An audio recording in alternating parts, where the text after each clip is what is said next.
예, 반갑습니다. 여러분, 오늘도 예배하시는 모든 분들의 삶과 가정에 하나님의 놀라운 은혜와 은총이 함께하기를 주님의 이름으로 소망합니다. 매주마다 예배가 끝나면 성도님들과 악수를 하곤 합니다. 그때마다 제가 느끼는 것이 있지요. 이 세상에 참 다양한 손들이 있구나. 부드러운 손도 있어요. 어떤 분들은 딱딱하고 거친 손길이 느껴지기도 합니다. 또 악수하실 때 그냥 힘을 꽉 주어서 제 손을 잡으시는 분들이 있는 반면에 어떤 분들은 수줍어서 손끝만 살짝 내미시는 그런 분들도 있습니다. 이렇게 성도님들 한 분 한 분과 인사 악수를 하다 보면요, 성도님들의 한 분의 그 손을 통하여 감사하는 손, 사랑하는 손이 있구나라는 그 감정이 느껴질 때도 있어요. 그런데 이렇게 악수를 하다 보면요, 성도님들이 제 손을 잡으시면서 공통적으로 하시는 말씀이 있습니다. 무슨 말인지 아시죠? 제 손 잡으면서 어떤 말씀 많이 하시죠? 목사님은 손이 참 차가워요. 제가 그때마다 말씀드려요. 마음이 따뜻한 사람이 손이 차갑대요. 그렇게 변명을 하곤 합니다. 그런데요, 어떤 날은요, 가끔 어떤 분들이 이런 말씀을 하십니다. 목사님, 오늘은 손이 안 차가우시네요 라고 말씀하실 때가 있어요. 그런데 또 반면에 다른 분들은 차갑다라고 말씀하십니다. 성도님들께서 이렇게 각기 다른 반응을 보이시는 이유는요, 차갑다, 따뜻하다의 기준이 누구에게 있기 때문입니까? 손을 만지는 당신 자신에게 있기 때문입니다. 내 손이 따뜻할 때는요, 다른 사람 손을 만지면 어떻습니까? 다른 사람 손이 차갑게 느껴집니다. 반대로 내 손이 차가우면 저 같은 경우인데요, 대부분 다른 사람들의 손이 따뜻하게 느껴지지요.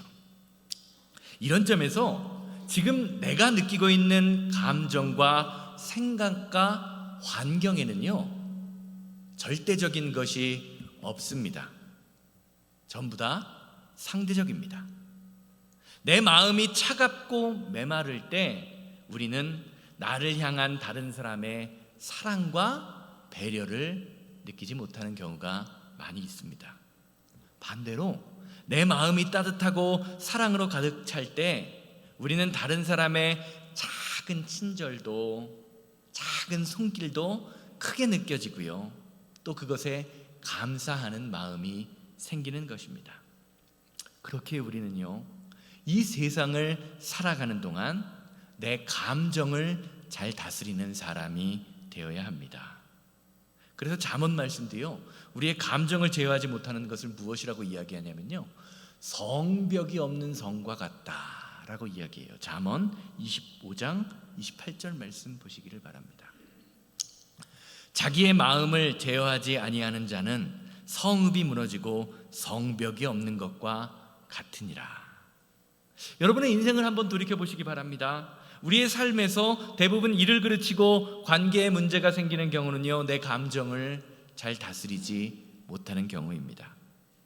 감정을 다스리지 못할 때 우리는요, 우리 안에 감추어진 내 자아의 모습, 나도 알지 못했던 내 모습을 종종 발견하게 됩니다. 그러다 보면 그리스도인으로서 저지르지 못할, 행하지 못할 민망한 상황을 만나기도 하지요. 오늘 본문 말씀이 이것을 우리에게 알려주고 있습니다. 갈라디아서 2장 11절 보시기를 바라요. 게바가 안디옥에 이르렀을 때에 책망받을 일이 있기로 내가 그를 대면하여 책망하였노라. 오늘 말씀은 사도 바울이 갈라디아 교회에 보낸 글인데요, 오늘 말씀에서 사도 바울은 자신이 사도 베드로를 책망했다, 말이 좋아 책망이지 혼냈다라고 말하고 있습니다. 이 말은요, 당시 교회의 상황을 보면 놀랄 일이 아닐 수 없는 것을 알 수 있습니다. 왜냐하면 당시 베드로라는 사람은 예수님의 승천, 예수님이 하늘로 올라가신 이후에 초대교회에서 가장 영향력 있는 사람 중에 한 명이었기 때문입니다. 그런 베드로를 자신의 백그라운드도 없고 이제 막 사역을 시작한 사도 바울이 책망한 것입니다. 왜 이런 일이 일어났을까요? 베드로와 사도 바울이 가지고 있었던 기준의 차이였기 때문입니다. 사도행전 10장을 보면요, 베드로는 하나님이 주신 환상 속에서 하늘에서 보자기 하나가 내려오는 것을 발견합니다. 그래서 그 보자기를 풀어보죠. 그러자 그 보자기 안에는요, 당시 유대인들 레위기에서 먹지 말라 했던 부정한 음식들, 먹을 수 없었던 음식들이 가득 차 있었습니다. 그런데 그 환상 가운데에서요, 하늘에서 이렇게 먹지 말아야 할 음식을 먹으라는 하늘의 메시지가 들립니다. 그러자 베드로는요, 그 음성을 향하여 내가 저 더러운 것들을 어떻게 먹을 수 있냐라면서 아주 강력하게 부정합니다. 부인합니다. 그러자 그 음성이요, 베드로를 향하여 다음과 같이 말합니다. 사도행전 10장 34절 35절입니다. 베드로가 입을 열어 말하되 내가 참으로 하나님은 사람을 외모로 보지 아니하시고 각 나라 중 하나님을 경외하며 의를 행하는 사람은 다 받으시는 줄 깨달았도다. 결국 베드로는 이 환상과 이 음성을 통하여 하나님이 받으시는 사람, 하나님이 함께 하시는 사람의 기준을 깨닫게 됩니다. 그것은 하나님을 경외하며 의를 행하는 것입니다. 사랑하는 여러분, 성도는 하나님을 경외하며 그 말씀을 경외하는 대로 의를 따라 행하는 사람입니다. 그리고 이렇게 하나님의 말씀을 따라 의를 행하며 따라 살아갈 때에 하나님이 주시는 진정한 복이 무엇인지를 깨닫게 됩니다. 시편 112편 1절 말씀 보세요. 할렐루야! 여호와를 경외하며 그 계명을 크게 즐거워하는 자는 복이 있도다. 아멘. 사랑하는 여러분, 성도에게 있어서 가장 큰 축복은 하나님의 말씀 가운데 거하는 것입니다. 믿으십니까? 그렇기에 우리는요, 내 삶과 가정이, 우리의 사업장이 하나님의 말씀에 거하고 있는지를 날마다 살피고 점검해야 합니다. 그렇지 않으면 열심히 하나님의 일을 한다고, 열심히 교회를 섬긴다고 섬겼는데 하나님의 말씀, 하나님의 뜻과는 전혀 상관없는 일을 할 수도 있게 되어 있습니다. 오늘 말씀 보세요. 베드로는요, 하나님이 주신 환상을 통해서 하나님이 받으시는 성도의 기준이 무엇인지를 분명히 알고 있습니다. 외모로 보지 않고 하나님을 경외하며 의를 행하는 사람을 하나님이 기뻐 받으신다라는 것을 분명히 고백합니다. 그런데 오늘 말씀을 보면요, 그 기준이 어떤 상황에 의하여 깨어집니다. 그래서 말씀 없는 자처럼 살아가게 되죠. 이어지는 12절 말씀 보세요. 야고보에게서 온 어떤 이들이 이르기 전에 게바과 이방인들과 함께 먹다가 그들이 오매 그가 할례자들을 두려워하여 떠나 물러가매.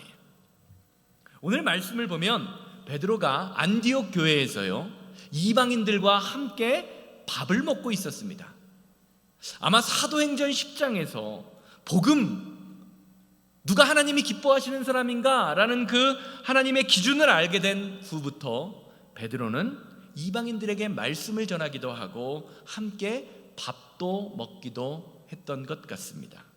그런데 그가 이렇게 전도하던 이방인들과 식사를 하고 있던 어느 날 예루살렘에서 예수님의 동생 야고보가 사람들을 보냅니다. 그리고 그 사람들이 지금 밥 먹고 있는 그 현장에 온다라는 소리를 듣습니다. 뭐 다 아는 것처럼 그 소식을 들은 베드로는 어떻게 했습니까? 이방인들과 함께 밥을 먹던 그 자리를 박차고 도망칩니다. 왜요? 성경은 그가 그렇게 한 이유를요, 그가 할례자들을, 율법을 따라 사는 율법을 따라 살아 사는 유대인 그리스도인들을 두려워하였다라고 증거합니다. 늘 지금 몇 주째 말씀드리죠. 사랑하는 여러분, 신앙생활은요 결국 두려움의 문제입니다. 그렇게 우리는 늘 세상을 두려워할 것인가 아니면 하나님을 두려워할 것인가를 결정해야 하는 갈림길에 서 있는 존재가 바로 성도라는 존재죠. 사랑하는 여러분, 복음이라는 것은요 절대로 변하지 않는 믿음의 가치입니다. 이 사람을 만날 때는 이렇게 행동하고 저 사람을 만날 때는 저렇게 행동하고, 복음이 사람 때문에 변하거나 상황에 따라 변한다면 그 사람의 믿음은 참된 믿음이라고 할 수 없다라고 오늘 말씀은 증거하고 있는 것입니다. 히브리서 13장 8절 말씀 보세요. 예수 그리스도는 어제나 오늘이나 영원토록 동일하시니라. 아멘. 사랑하는 여러분, 믿음은 이렇게 어제나 오늘이나 내일이나 영원토록 변함없는 예수 그리스도의 복음을 믿고 그 복음 위에 우리의 인생을 세우는 것입니다. 그렇기에 우리의 행동이 상황이나 환경, 감정에 따라서 변해서는 안 된다는 것이죠. 갈라디아서 2장 13절 말씀 보세요. 이어지는 말씀 보시길 바랍니다. 그렇게 베드로가 할례자들이 두려워서 도망갑니다. 그러자 이런 현상이 일어나요. 남은 유대인들도 그와 같이 외식함으로 바나바도 그들의 외식에 유혹되었느니라. 성경은 베드로의 이런 행동을 사도 바울은 지금 뭐라고 지적하고 있습니까? 외식했다라고 표현합니다. 그리고 그 외식이요 다른 사람들에게 전염되었다라고 증거합니다. 외식이라는 말의 뜻이 무엇입니까? 다른 사람들에게 보이기 위하여 겉으로 행동하는 것이죠. 오늘 말씀 본문을 묵상하면서 저는요 같이 함께 밥을 먹다가 즐겁게 밥을 먹으면서 이야기하다가 베드로가 갑자기 그 자리를 박차고 도망가 버리고 남은 유대인들과 바나바도 떠나버린 그 상황 속에서 식사 자리에 수저와 포크를 들고 덩그러니 남아있을 이방인 그리스도인들에 대하여, 그들의 마음에 대하여 한번 생각해 보았습니다. 그들은 막 예수님을 믿은 사람들이에요. 이제 복음을 믿고 예수 그리스도를 주라고 고백하는 사람들입니다. 그들의 마음속에 예수님과 예수님을 믿는 사람들, 그리고 복음이 과연 어떻게 느껴졌을까요? 사랑하는 여러분, 성도가 내가 고백하는 복음, 내가 고백하는 믿음을 살아내지 못할 때요 우리 안에 이런 일들이 일어날 수 있습니다. 이민교회 목회를 하다 보면 가끔 마트나 이렇게 밖에서 이민 생활을 오래 하신 분들 중에서 교회에 출석하지 않는 분들을 종종 만나게 됩니다. 그런 분들이 공통적으로 하시는 말씀이 뭐죠? 나도 옛날에는 교회 다녀봤어요. 이런 말입니다. 그리고 늘 한마디를 덧붙이십니다. 내가 교회 다녀보니까 믿는 사람들이 더해. 교회 다녀보니까 믿는 사람들이 더하더라고요. 혹시 우리 안에는요, 우리 공동체 안에는, 저와 여러분들의 삶에는 이런 일이 일어나고 있는 것은 아닙니까? 지난주에 글을 읽다가 제가 아는 목사님이 자신의 교회의 성도님에 관한 이야기를 하시는 글을 들었습니다. 고백을 들었어요. 그 성도님은요, 본인 스스로 자신이 지역 사회에 소외된 이웃을 섬기는 사역에 부르심을 받았다, 나는 지역 공동체를 섬기겠다라는 그러한 사명을 가지고 계시는 분이라고 합니다. 그리고 자신의 그 사명대로 사람들을 찾아다니면서 사랑을 실천하신대요. 한 번은 이분이요 지역의 호스피스 사역에 지원을 하셔서 말기 암 환자를 돌보며 그분들이 하나님 나라를 편히 갈 수 있도록 평안과 소망을 주시는 그러한 일을, 사역을 감당하셨다라고 합니다. 그렇게 내가 할 수 있는 안병동에서 호스피스를 하던 어느 날, 한국 분이니까 한국 사람들이 나오면 그분들에게 복음을 전하셨대요. 돌아가실 날이 얼마 남지 않은 환자에게 예수 사랑하심은이라는 찬양을 불러드렸대요. 예수 사랑하심은 아시죠? 예수 사랑하심은 거룩하신 말일세. 우리들은 약하나 예수 권세 많도다. 날 사랑하심, 날 사랑하심, 날 사랑하심, 성경에 써 있네. 이 찬양을 함께 부르셨대요. 그런데 이 찬양을 들으시던, 함께 부르시던 환자분이요, 갑자기 이 찬양을 부르시다가 펑펑 우시더래요. 그러면서 이런 말씀을 하십니다. 이 찬양이, 날 사랑하심이라는 찬양이 수십 년 전에 자기가 어릴 때에 교회에 다니면서 열심히 부르면서 가장 좋아했던 찬양이랍니다. 그런데 젊은 시절 미국에 와서 바쁘다는 핑계로 신앙을 잃어버리고 교회에 나가지 않고 예수님을 멀리하면서 사셨대요. 그런데 죽음을 앞둔 지금 이 찬양을 호스피스 병동에서 함께 부르고 찬양할 수 있어서 너무 감사하다라는 고백을 하셨다라는 것입니다. 그래서 이 성도님은요, 이분에게 방문할 때마다 예수 사랑하심은이라는 찬양을 함께 매일 불러드렸대요.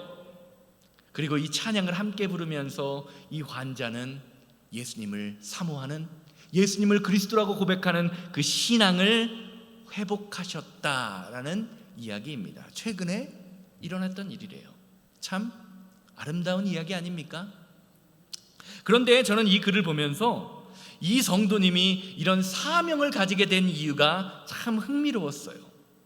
이 성도님이 스스로 나는 사회의 약한 자들, 내가 도울 수 있는 자들을 도와야겠다라는 그 사명을 가지신 이유가 30년 전 미국에 처음 왔을 때 길거리에서 들었던 인상적인 말 한마디 때문이었다라고 합니다. 그 말이 뭘까요? 바로 May I help you? 내가 좀 당신 뭐 도와드릴 게 있을까요? 라는 말이라고 해요. 어느 날 이분이요, 미국에 처음 왔으니까 뭐 돈도 없고 그냥 고물 자동차를 한 대 사갔고요, 겨우겨우 일을 하러 다니셨다고 합니다. 그런데 어느 날 차가 퍼졌습니다. 차가 고장난 거예요. 그래서 도로변에 차를 세워놓고 비상등을 켜고요, 어떻게 할까 이리저리 발을 동동 그리고 있는데요, 생판 모르던 사람이 갑자기 차를 딱 세우고 처음 했던 말이요, May I help you? 라는 말이랍니다. 그리고요, 그분이요, 자기 차가 고장난 것처럼 이리저리 뛰어다니며 파트를 사고 사람들을 막 불러다가 자신의 차를 고쳐주었다라고 합니다. 그뿐만이 아닙니다. 처음 만났던 그분이 차를 고치러 이리저리 바쁘게 돌아다니던 그 상황 가운데 많은 사람들이요, 자신의 차를 세우고 무엇을 좀 도와드릴까요? 라를 외치고 그를 도와주었다라고 합니다. 그런 경험을 한 후에요, 그분도요, 자신의 차 트렁크 안에 차 연장 케이블과 점프선과 많은 도구를 싣고 다니면서요, 필요한 사람들을 도우기 위하여 May I help you를 외치고 지금도 30년 동안 그렇게 다니게 되었다고 합니다. 그리고 그렇게 살다 보니까요, Someone need me, 어떤 사람들에게 내가 도움이 필요한 사람이 있는가 라는 것이 보이기 시작하더래요. 사랑하는 여러분, 옆분 한번 보시기 바랍니다. 그리고 고백하시기 바랍니다. May I help you? 뭐 좀 도와드릴까요? 이렇게 내가 도울 사람이 있을까라고 하는 그런 사람 곁에, 사람의 눈에 도움이 필요한 사람이 보이기 시작했다라는 거죠. 무엇을 좀 도와드릴까요? 내가 도와드릴 사람이 무엇이 있을까? 누가 있을까? 이 말이요, 우리 교회 안에 차고 넘치게 되기를 주님의 이름으로 소망합니다. 복음은 우리의 삶에서 선한 영향력을 끼치는 축복의 능력입니다. 사랑의 능력입니다. 그러나 우리가 복음을 살아내지 못할 때에 우리가 가진 복음의 힘의 능력과 아름다움을 상실하게 됩니다. 잃어버리게 되는 것이죠. 결국 사람들에게 보여지는 것은요, 우리 안에 있는 믿음이 보여지는 것은 우리의 행동으로 드러나게 되어 있습니다. 사도 바울은요, 베드로의 행동을 통해서 이것을 보았던 것입니다. 베드로의 행동이 잘못되었구나. 그리고 그 행동이요, 베드로뿐만 아니라 다른 사람들에게 전염되었습니다. 그러다 다른 사람들도 외식하게 됩니다. 그래서 베드로를 향하여 다음과 같이 책망합니다. 갈라디아서 2장 14절 말씀입니다. 그러므로 나는 그들이 복음의 진리를 따라 바르게 행하지 아니함을 보고 모든 자 앞에서 게바에게 이르되, 내가 유대인으로서 이방인을 따르고 유대인답게 살지 아니하면서 어찌하여 억지로 이방인을 유대인답게 살게 하려 하였느냐 하였노라. 말씀 잘 보세요.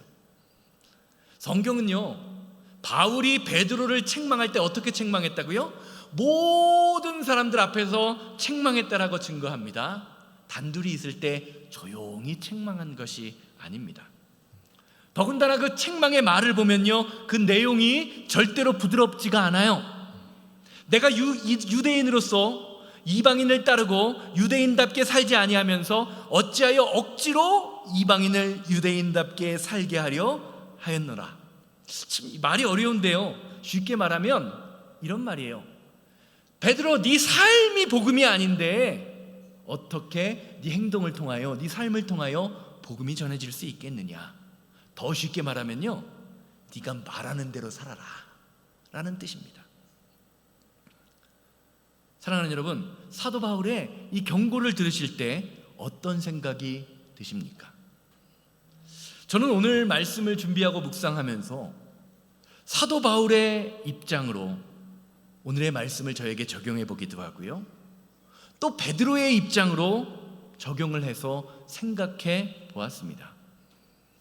먼저 사도 바울의 입장에서 생각을 해보니까요, 제가 사도 바울이라면 이런 생각이 들었을 것 같아요.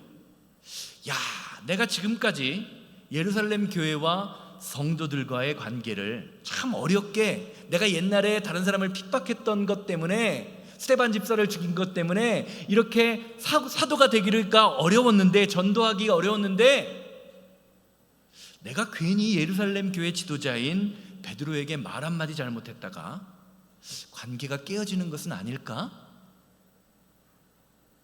뭐 그래, 이렇게 베드로가 한 일이 큰 일도 아닌데 그냥 한번 넘어간다고 해서 나에게 큰 문제가 생길까? 복음에 큰 문제가 생길까?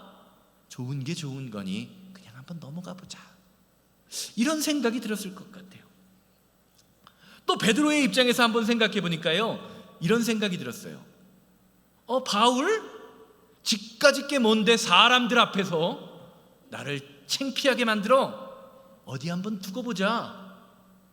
한번 걸리기만 하면 어떻게 한다? 내가 가만 안 둔다. 이를 퍽퍽 갈았을 것 같아요. 이런 상황을 생각해 보니까요, 오늘 본문 말씀에서 사람들 앞에서 베드로를 책망한 바울이나 책망을 받아들였던 베드로나 둘 다 대단한 사람들이다라는 생각이 들었습니다. 우리는 어떻습니까? 대개 신앙생활을 하다가 나와 상관없는 일이라면, 내가 좀 피해 입지 않고 내 마음이 상하지 않는 일이라면 그저 그냥 좋은 게 좋은 거라고 넘어갈 때가 많이 있습니다. 그런데 어떤 일이요, 나와 상관된 일이라 그것이 내 마음을 아프게 하고 나를 조금 힘들게 하면요, 입에 거품을 물고 달려듭니다. 또 내가 상대방에게 싫은 소리를 하면 그 사람과의 관계가 깨질까봐 다른 사람 옆구리를 슬쩍 찌르면서 얘기해요. 장로님, 대신 좀 얘기해줘요. 목사님이 좀 얘기해 보세요. 저렇게 하면 안 되잖아요. 저 사람이 저렇게 행하면 안 되는 거 아닙니까? 또 사람들 앞에서 책망받음으로 내 자존심이 조금 상했다 싶으면 분해서 두 다리를 쭉 뻗고 못 자는 것이 저더라고요. 다른 사람이 아니라. 사랑하는 여러분, 책망이라는 것이요, 이렇게 무겁고 어려운 것입니다.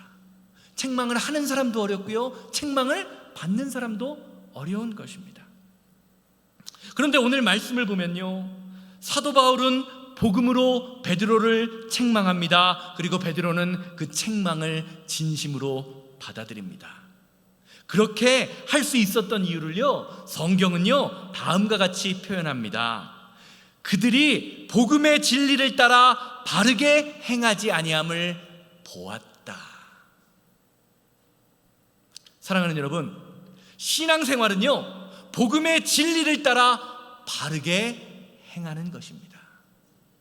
그렇기에 사람을 만날 때, 사업을 할 때, 자녀를 대할 때, 오늘 말씀처럼 밥을 먹을 때에도요, 무엇이 복음을 따라 사는 것인지를 생각하면서 신앙의 바름을 추구하는 것, 그것이 믿음입니다. 베드로가 밥을 먹다가 이방인들을 버리고 도망친 이유가 무엇입니까? 사람의 눈치를 보았기 때문입니다. 환경과 상황을 생각하며 감정에 휩쓸려 버렸기 때문입니다. 사랑하는 여러분, 성도의 확실한 기준은 언제나 복음이어야 합니다. 우리가 복음을 기준으로 삼을 때 상황이나 환경, 감정에 영향을 받지 않습니다. 조금 손해보더라도, 조금 마음 상할 일이 생기더라도 복음의 기준 위에 우리의 삶이 세워져야 합니다. 성경은요, 이것을 속사람을 강건하게 세우는 인생이라고 이야기합니다. 고린도후서 4장 16절에서 18절 말씀 보시기 바라요. 그러므로 우리가 낙심하지 아니하노니 우리의 겉사람은 낡아지나 우리의 속사람은 날로 새로워지는도다. 분명히 속사람, 우리의 겉모습은 늙어가지만 속사람은 새로워진다라고 이야기합니다. 어떻게 해요? 우리가 잠시 받는 환난에 경한 것이 지극히 크고 영원한 영광에 중한 것을 우리에게 이루게 하려 함이니, 우리가 주목하는 것은 보이는 것이 아니요 보이지 않는 것이니, 보이는 것은 잠깐이요 보이지 않는 것은 영원함이라. 아멘. 사랑하는 여러분, 우리가 보이는 것에 집중할 때 우리는 실수할 수밖에 없습니다. 그러나 보이지 않는 것에 집중할 때 우리는 믿음의 길을 걸어갈 수 있는 것이죠.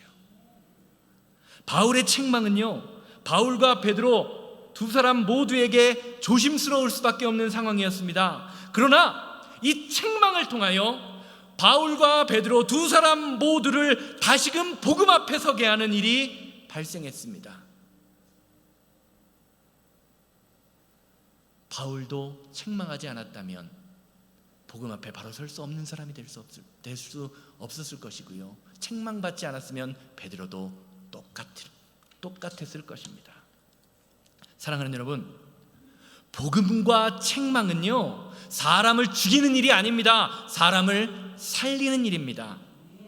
그렇게 지금 당장은 힘들고 어려울지라도 복음이 우리의 삶의 기준이 될 때 그 기준 때문에 우리는 살아나게 되어 있습니다. 당장은 죽을 것 같아요. 당장은 힘들어서 어렵고 힘들어 보입니다.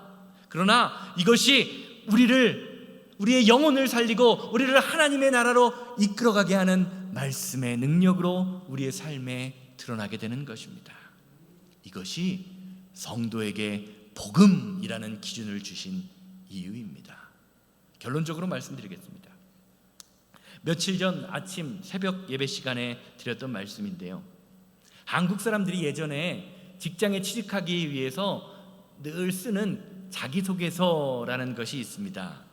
그 자기소개서를 쓰면요, 한국 사람들의 70% 80% 이상이요 공통적으로 첫 문장에 이런 말을 썼대요. 엄하신 아버지와 사랑이 많으신 어머님에게서 저는 자라났습니다.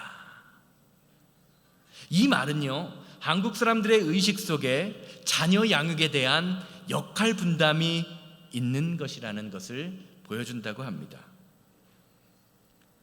어떤 교육학적으로 볼 때요, 이런 거죠. 같은 잘못을 할 때 아빠는요, 아이를 눈물이 쏙 빠지게 혼내주는 거예요. 그리고 그렇게 아이가 울고 있으면 어떻게 합니까? 엄마가 조용히 다가가서 엉덩이를 두드려주며 괜찮아 라고 두드려주는 것이 한국 교육 방법이라는 것입니다. 그런데 이렇게 앞에서는 혼내고 뒤에서는 한 사람이 두드려주는, 엉덩이를 두드려주는 이런 식의 가정교육은요, 아이의 사회적 성장과 감정 발달에 큰 악영향을 준다라고 합니다. 왜냐하면 아이가 잘못의 기준을 배우는 것이 아니라 눈치를 배우기 때문이라고 합니다. 아빠 앞에서는 혼날 짓을 안 하고요, 엄마 앞에서는 혼날 짓을 해도 괜찮은 거예요. 또 반대로 되는 경우도 있지요. 왜 한국 사람이 눈치 빠른 민족이 되었느냐? 이런 교육 방법 때문에 그렇다라고 어떤 분들은 이야기하십니다. 자녀를 교육함에 있어서요, 가장 중요한 것은요, 명확한 기준입니다. 혼낼 때는요, 아빠도 혼내야 되고요, 엄마도 혼내야 되고요, 할아버지도 혼내야 되고요, 할머니도 혼내야 됩니다. 일반적으로 할아버지 할머니들은 아이의 호구죠. 기준이 명확할 때 아이가 무엇을 잘못했는지 잘했는지, 내가 실수했는지 잘한 것인지를 분별할 수 있는 능력이 생기게 되는 것입니다. 또한 자신의 기준이, 그리고 자신의 기준이 명확한 잘못임에도 불구하고 내 생각에 분명히 내가 잘못한 것인데 과감히 용서하는 부모를 보면서 부모의 용서에 대한 권위와 용서의 가치를 깨닫게 된다고 합니다. 좋은 게 좋은 거라고, 이럴 땐 이렇게 하고 저럴 땐 저렇게 하고 하다간 결국 아이를 망치게 되는 것입니다. 신앙생활도 마찬가지입니다. 신앙생활도요, 이 사람에게는 이렇게 하고 저 사람에게는 저렇게 하면서 눈치로 하는 것이 아닙니다. 하나님의 말씀인 성경이 저와 여러분들의 삶의 명확한 기준이 되어야 합니다. 이런 점에서 건강하고 성숙한 교회는 눈치나 감정 혹은 사람과의 관계보다 복음의 말씀으로 하나 되는 교회입니다.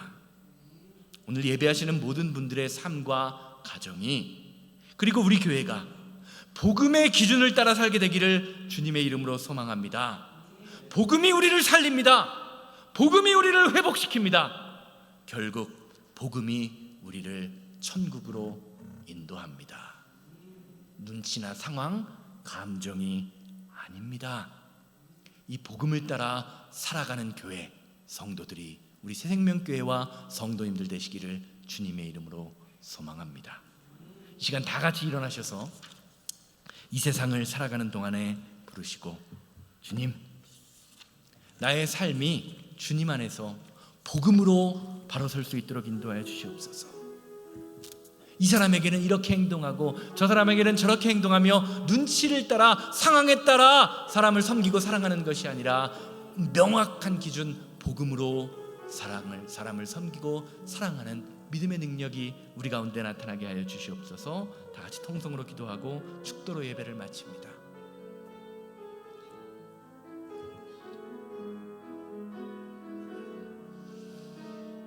이 세상을 살아가는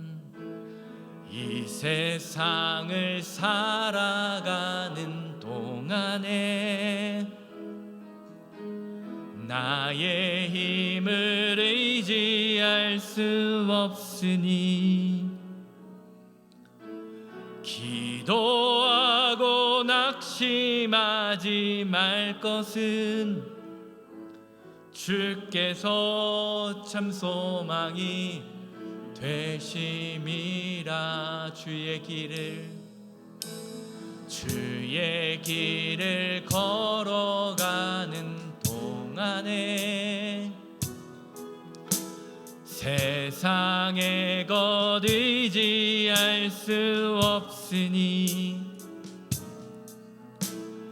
감사하고 낙심하지 말 것은 주께서 참 기쁨이 되심이라.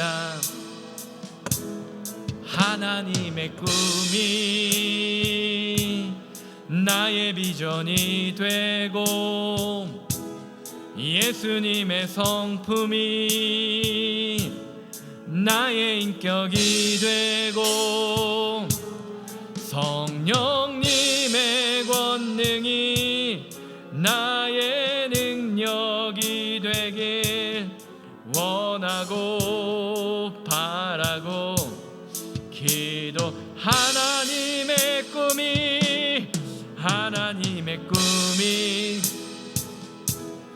나의 비전이 되고 예수님의 성품이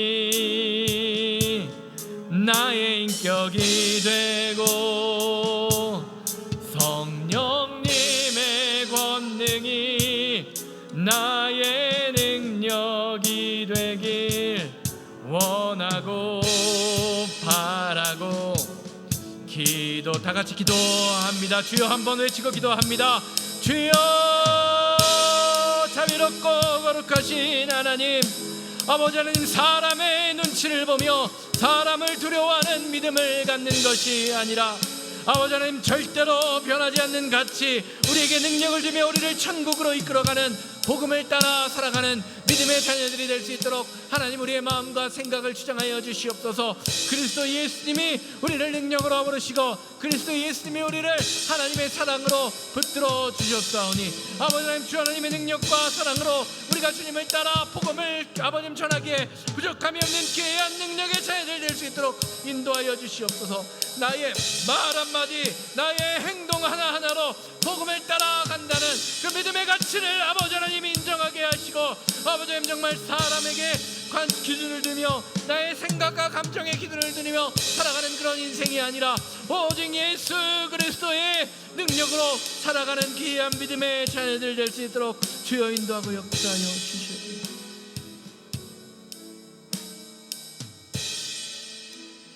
아버지 하나님, 하나님을 믿는다고 하면서도 사람의 눈치를 보며 사람을 두려워하며 이럴 때는 이렇게 행동하고 저럴 때는 저렇게 행동하고 또 이 자리에 가서는 그리스도인처럼 보이려고 외식하고 또 다른 자리에 가서는 세상 사람들과 어울려 살기를 즐겨 했던 우리의 부족함을 말씀을 통하여 깨닫게 해주시니 감사합니다. 우리의 말 한마디, 우리의 행동 하나 때문에 사람들이 상처 입을 수 있음을 깨닫게 하여 주시고, 복음이라는 것은 어떤 사람 누구를 만나든지 어떤 상황과 환경 속에서도 절대적인 가치를 살아내는 것이라는 것을 깨닫게 하여 주셔서 주님의 능력, 주님의 말씀이 우리의 삶을 통하여 드러나게 하여 주시옵소서. 이제는 우리 주 예수 그리스도의 은혜와 아버지 하나님의 거룩하심과 성령님의 감화감동 역사하심이 예배를 마치고 삶의 자리로 들어가 하나님의 말씀을 삶의 기준으로 삼아 어떤 상황 가운데서도 말씀 가운데 거하기 원하는 우리 성도님들의 삶과 가정과 사업장 만나는 모든 사람들 위해 이제로부터 영원토록 함께 있을지어다.